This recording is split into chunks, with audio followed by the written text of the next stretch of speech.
Forgiveness, man. I think this is a huge topic that we don't address enough, or we think we're good enough at it, and we're not good at all. Like, there's so many things that we should be constantly in just a state of forgiveness. Like, if you think about that from Jesus's perspective, like, he forgave everything, and we're good Yeah, at forgiving some things. true, true. I think that like one of the biggest things that I was thinking about. So I was watching. You ever go back and like watch a series that you watched a long time ago? And they finally had the last season, so you go back and watch it all. I've You know, watched The and then Office like 4 times all the way through. 4 times. That's a Four lot. times all the way through. That's my jam. The And Office. here's the one that always Well, gets me. Like, there's one episode in season 6. It's the first episode, and they show it on TV all the time. They show the series, or and I've watched it all the way through, and I'll stop watching it. And there's this episode because they always do this silly thing at the beginning, and it's right around when that whole parkour movement came out. You remember the dudes like jumping from place to place.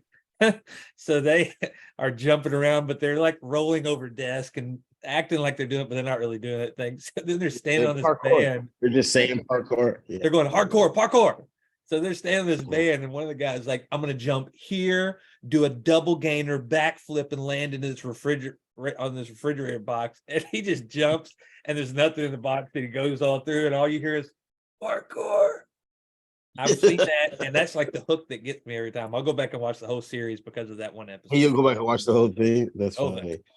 Well, speaking of forgiveness, we're going to forgive you for going back and watching that many times.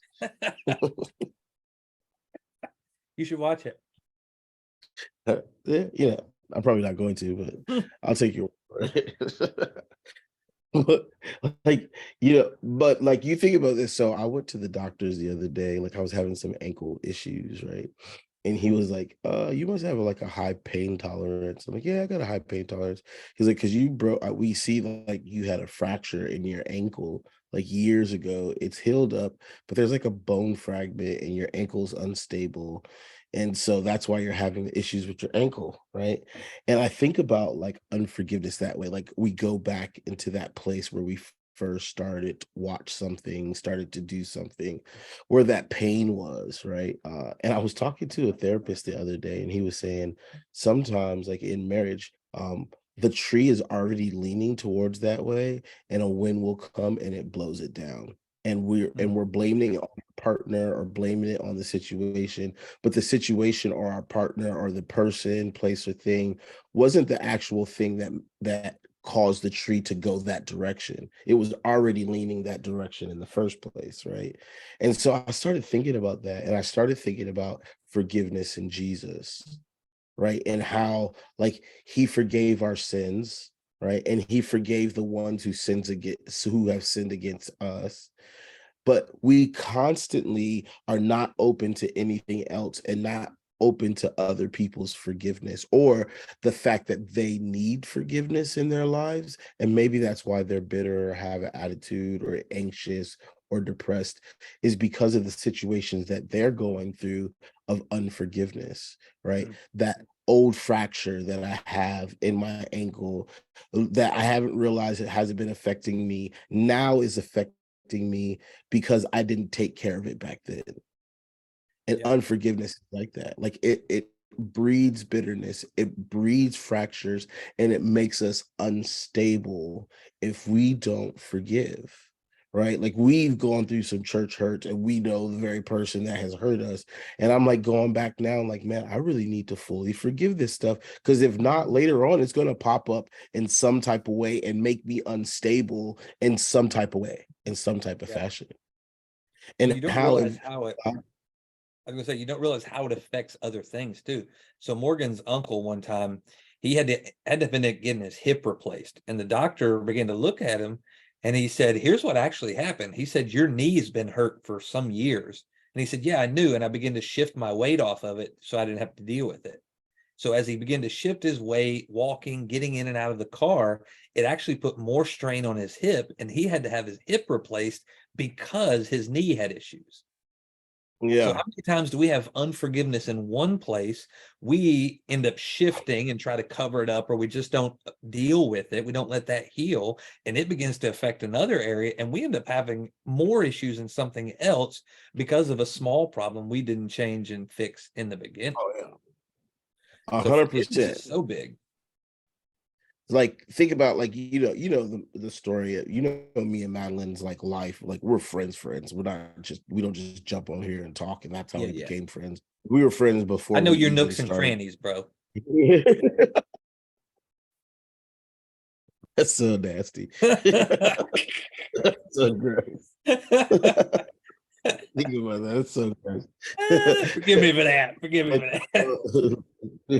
we know each other's stuff. You know what I mean? Yeah, About the affairs that happened to me, and then me having an affair, and how it like the marriage, but from hurts in both of our lives, not being vulnerable, not being able to talk, not like we're taught these things, and we think because our parents stayed together that they were healthy. yeah, Like sometimes that's not the case. I'm not saying that they didn't get healthy, but they had like me and Madeline we're been married 18 years now. We have watched each other grow up. yeah. Like that's crazy. We've watched each other grow up. You and Morgan have watched each other grow up. You know what I mean? Like you've had a whole career while you were married to your wife and retired one already. Yeah. That's crazy. And so, like, if we don't forgive as we're going through these life things, and not just in relationships, when other people that we might not have to ever see again hurt us, we have to forgive them too. You know what I mean? Like, what does the Bible say about forgetting? Like, we say those prayers all the time. Like, the unforgiveness will affect us, like you said, in the other areas of our life. We'll end up shifting our weight into one area to protect us and leaving another place open Yeah. Think what because Jesus of said. Like he said, when you stand to pray, forgive. I think it's in Mark, I forget. But that's a whole level of conversation right there. Like he's saying, if you get unforgiveness in your heart, don't even come to me and pray. Like that's it. Yeah. Like that's going to affect everything.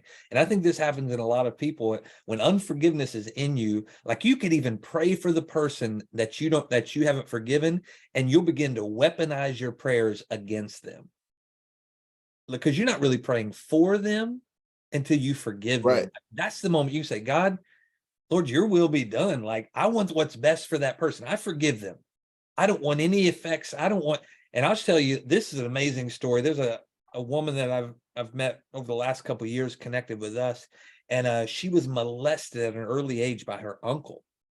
And she reached this point uh, through just life of healing, going through a process. She was alcoholic, healing all these things. And she got to a place in her life where she actually called her uncle and apologized to him. She said, I forgive you.